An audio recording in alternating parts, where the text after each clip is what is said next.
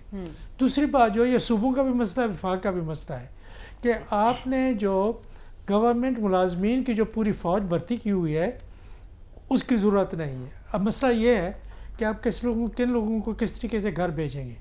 کہ یہ بھی بڑا مشکل کام ہے کہ سٹیل مل نہیں چل رہی، لیکن آپ قرضوں پہ قرضے بھی لیے جا رہے ہیں اس لیے کہ آپ نے ملازمین کو دینا ہے. آپ بڑے مسائل میں پھنسے. کم از کم وفاقی حکومت میں 2-3 کام اور کرنا چاہیے اپنا برڈن کم کرنے کے لیے. ہائر ایجوکیشن کمیشن آپ نے فیڈرل گورنمنٹ بھی رکھا ہوا ہے، 2 صوبوں نے بنا لیے ہیں. تو اگر آپ نے ڈیوالو کیا ہے ایجوکیشن کو، ایک تو یہ ہے کہ آپ نے جو قومی کمیشن ہے یا اس کو ختم کریں یا صوبائی کمیشن ہے ان کو ختم کریں. اور اگر آپ نے ایجوکیشن کو ڈیوالو کیا ہے تو پھر جو صوبائی یونیورسٹیاں ہیں ان کی فنڈنگ صوبوں کو کرنی چاہیے، وفاقی حکومت کو نہیں کرنی چاہیے. بھارت میں اس طرح سے ہے کہ زیادہ تر جو یونیورسٹیز ہیں وہ اسٹیٹ یونیورسٹیز ہیں. امریکہ میں بھی زیادہ تر یونیورسٹی ہے، بلکہ سب یونیورسٹیز اسٹیٹ یونیورسٹیز ہیں یا پرائیویٹ یونیورسٹیز ہیں. پاکستان میں اس طرح ہو سکتا ہے کہ آپ کچھ یونیورسٹی جس طرح سے قائدم یونیورسٹی ہے، آپ ان کو آپ فیڈرل یونیورسٹیز کہہ سکتے ہیں کہ فیڈرل یونیورسٹی رکھیں، وہ فیڈرل گورنمنٹ فنڈ کرے، صوبائی حکومتیں جو ہیں صوبائی یونیورسٹیاں فنڈ کریں. تیسری جو بات ہے میں سمجھتا ہوں کہ جہاں پہ سب سے بڑا مسئلہ ہے وہ ہے اسٹیٹ اینٹیٹیز کا. جو لاس میکنگ ہے وہ آپ کا سارا بجٹ کھا رہے ہیں، ساری دنیا دیکھ رہی ہے. نہ اسٹیل مل کو آپ پرائیویٹائز کر سکتے ہیں، نہ اس کا حل نکال سکتے ہیں. پی اے اے کا سنتے ہیں ابھی کرتے ہیں، اب اکتوبر میں کرنا ہے، اب سال کے آخر میں کرنا ہے. بھائی سب سے بڑا مسئلہ تو پاور ڈسٹریبیوشن کمپنی کا ہے، ان کو آپ کیوں نہیں پرائیویٹائز کرتے؟ جس کو آپ یہ جو سرکولر ڈیٹ ہے یہ کام کریں اور منسٹریز کو کم کریں. امریکہ کی منسٹری ہمیشہ ہم کہتے ہیں کہ 15 ہیں، 13 رہی ہیں، 15 ہو گئے. پاکستان کی کتنا ہے؟ آپ نے وزیر کتنا رکھے ہوئے ہیں، مشیر کتنا، جہاز جتنی کابینہ ہے. ٹھیک ہے، آپ کہہ رہے ہیں معاملات پر غور کرنے کی ضرورت ہے تبھی مسائل حل ہوں گے. عثمان شامی صاحب، آپ کی نظر میں ایک تو یہ کمیشن تشکیل دینے سے وفاق کو کیا لگتا ہے، کیا مسائل وہ حل کر سکتے ہیں اور کیا صوبوں کو قائل کرنا آسان ہوگا ان کے لیے؟ اچھا، اس پہ آتے اس سے پہلے آپ یہ دیکھیں جو ہم نے یہ ماڈل بنایا ہے تقسیم کا آف ریسورسز، تو اس میں یہ جو صوبوں کے درمیان میں جو تقسیم ہوتی ہے اس میں 82% ویٹیج ہے پاپولیشن کی. یعنی آپ نے آبادی بڑھانے کو انسینٹیوائز کر دیا ہے کہ جتنی زیادہ تیزی سے آبادی بڑھاؤ گے اتنے زیادہ تمہیں پیسے ملیں گے ٹوٹل ملک کے جو وسائل ہیں اس کے اندر سے. تو آپ یہ دیکھیں کتنی بڑی کانٹرڈکشن ہے. ایک طرف ہم یہ کہتے ہیں کہ ملک کو ہمارے آبادی پہ کنٹرول کرنے کی ضرورت ہے، دوسری بات ہم پیسے جو ہے یعنی اس بنیاد پہ بانٹ رہے ہیں کہ آبادی کے تناسب یعنی جو جتنی تیزی سے آبادی بڑھائے گا وہ اس کو پیسے زیادہ ملیں گے. اچھا، اب دوسرا آپ دیکھیں اس کے اندر ایشو یہ ہے بنیادی طور پہ کہ جو وفاقی حکومت کے پاس جو پیسے بچتے ہیں اس میں وہ میرے خیال میں اگر ڈیٹ سروسنگ اور ڈیفنس جو ہے وہ بمشکل پورے ہوتے ہیں. اس کے بعد پینشنز ہیں، سبسڈیز، ٹرانسفرز ہیں، سول ایڈمنسٹریشن کے خرچے ہیں جو حکومت چلانے کے، پھر ترقیاتی بجٹ جو ہے. تو اب آپ دیکھیں نا، اگر آپ نے ملک چلانا ہے، یہ بات ٹھیک ہے کہ فیڈرل گورنمنٹ کا سائز جو ہے وہ چھوٹا ہونا چاہیے، لیکن یہ کوئی آپ نے کچھ نہ کچھ تو ان کو خرچہ اپنا چاہیے ہی نا. آخر یہ قرضہ جو ہے وہ ہم سب کے اوپر ہم نے ادا کرنا ہے. تو ایسے تو نہیں ہو سکتا کہ آپ ملک کا نظام چلا رہے ہر سال صرف قرضہ لے کے. تو کچھ نہ کچھ قربانی جو ہے وہ صوبوں کو دینی پڑے گی. دوسرا آپ ایک اور بات پہ غور کریں، باقی تو ساری باتیں ہو گئیں، لیکن یہ جو وفاق کے جو لوگ ہیں وہ شور مچاتے ہیں وہ اس لیے کہ آپ دیکھیں جو صوبوں کے پاس چیزیں دی گئیں تو اس کی لاجک یہ تھی کہ سروس ڈیلیوری جو ہے وہ اس سے بہتر ہوئے گی. ٹھیک ہے، یعنی یونیورسٹیوں کے اوپر توجہ زیادہ ہوئے گی اور یعنی گراس روٹ لیول تک جو ہے وہ پیسے خرچ کیے جائیں گے مختلف مد میں, جو ہیلتھ ہو گیا, جتنے بھی چیزیں ٹرانسفر کی گئیں. اگر کہیں پہ آپ کو کہیں کوئی امپروومنٹ نظر آتی ہے تو بتا دیں. دوسری بات یہ کہ صوبوں میں آ کے رک گیا کام, آگے ڈیولوشن ہوئی نہیں. یہ جو ابھی بڑی بحث چل رہی ہے جو چھوٹے صوبے بنانے کی, وہ بھی اس کی ایک وجہ یہ بھی ہے کہ جو صوبوں میں بھی ڈکٹیٹر بیٹھے ہوئے ہیں وہ کوئی کسی چیز کو نیچے جانے نہیں دیتے. ابھی آپ دیکھیں کسی یونیورسٹی کے وائس چانسلر سے بات کر لیں آپ, وہ آپ کو روتا ہوا نظر آئے گا. وہ کہے گا جب ہم وفاق کے پاس سے تو بڑی فنڈنگ اویلیبل تھی, تو اب صوبوں میں بڑی مشکلات ہیں ان کو, اور یہ نظر آ رہے ہیں فگرز میں ساری چیزیں. تو بات یہ کہ ایک فلاڈ ماڈل ہم نے بنایا ہے. دوسری بات یہ کہ ہم جو ہے جمہوریت چاہتے ہیں لیکن لوگوں کی انکلوژن نہیں چاہتے ڈیموکریسی میں. تو جب آپ لوگوں کو اختیار نہیں دیں گے, ڈیولوشن آف پاور نہیں ہوئے گی, تو پھر ظاہری بات ہے کوئی نتیجہ نہیں نکل سکتا. تو اب اس وقت جو وفاق کی توقع ہے وہ تو یہی ہوئے گی جس طرح یہ ساری باتیں ہوئی ہیں کہ بھئی یا تو کوئی تھوڑا خرچہ اپنا ذمہ لے لو, یا پھر یہ کہ کوئی اپنے شیئر میں سے کچھ ہمیں پیسے دو. اب آپ دیکھیں صوبوں کی ایک اور بڑی دلچسپ بات یہ ہے کہ 57% یہ ریسورسز لے جاتے ہیں ملک کے, اور پھر جب کوئی آفت آتی ہے تو کہتے ہیں وفاق ہماری مدد نہیں کر رہا. یار آپ نے وفاق کے پاس چھوڑا کیا ہے جو وہ آپ کی مدد کرے. ٹھیک ہے, یعنی آپ کہہ رہے ہیں کہ صوبوں کو اس پر کمپرومائز کرنے کی ضرورت ہے. وہ نہیں دیتے لیکن نیچے نہیں دیتے. ابھی آپ دیکھیں باتیں اس لیے چل رہی ہیں پی ایف سی کے پروونسز میں بھی فائنانس کمیشن ہونا چاہیے تاکہ کہ ایک جو ہے برابر تقسیم ہو صوبوں کے اندر بھی. تو بات وہیں پہ پھر آ کر ختم ہو جاتی ہے کہ صوبوں کی ایک جو بحث چھڑی ہے پھر اس معاملے پر بھی غور کرنے کی ضرورت ہے. ہمیں پروگرام میں آگے بڑھنا ہے اور بات کرنی ہے غزہ کو باضابطہ طور پر قحط زدہ قرار دینے کا اقدام کیا ظاہر کرتا ہے اور اس کے اثرات کیا ہوں گے. ڈسکس کریں گے اس بریک کے بعد. اسٹے ود اس.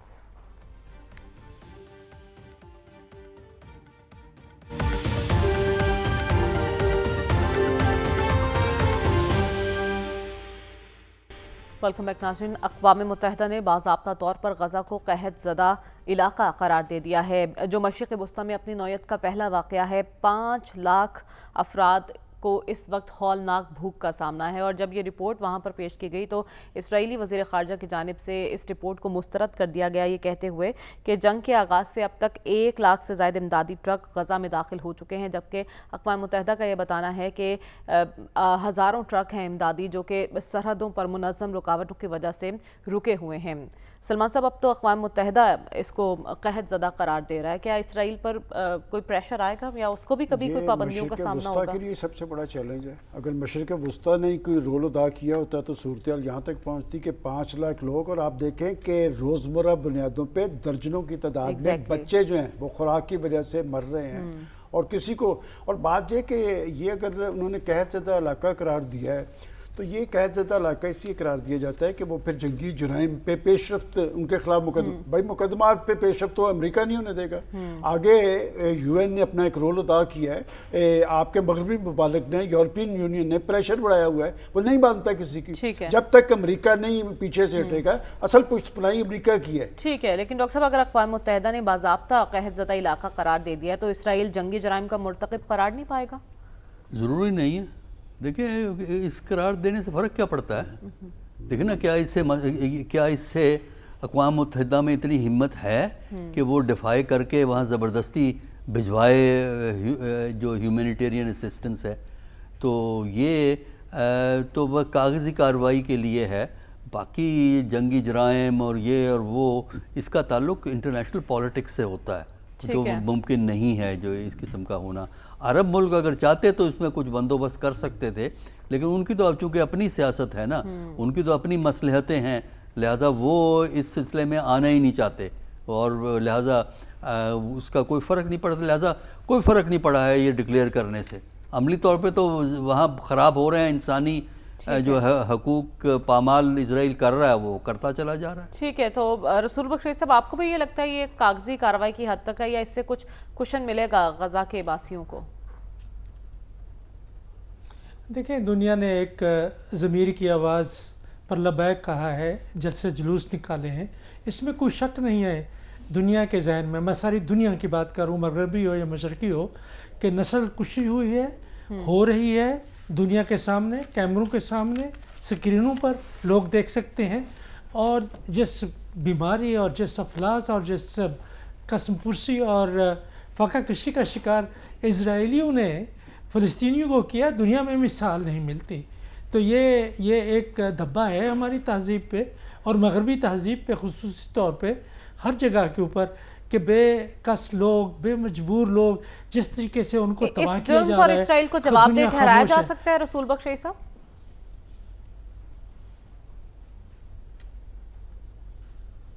اسرائیل کو جواب دہ ٹھہرایا جا سکتا ہے اس پر؟ کون ٹھہرائے گا؟ دیکھیں میرا خیال یہ ہے کہ جو اس وقت نظام ہے دنیا کا اور جس میں امریکہ کی طاقت ہے اور حمایت ہے اسرائیل کو، تو فوری طور پر تو کچھ نہیں ہو سکتا، لیکن تاریخ تو رقم ہو رہی ہے کہ مغرب میں اور ہر جگہ کے اوپر جو نفرت ہے اسرائیلیوں سے، اس کی میں نہیں سمجھتا کہ پہلے سے کوئی مثال ملتی ہے، لیکن یہ ہے کہ پھر اس سے کیا ہوگا۔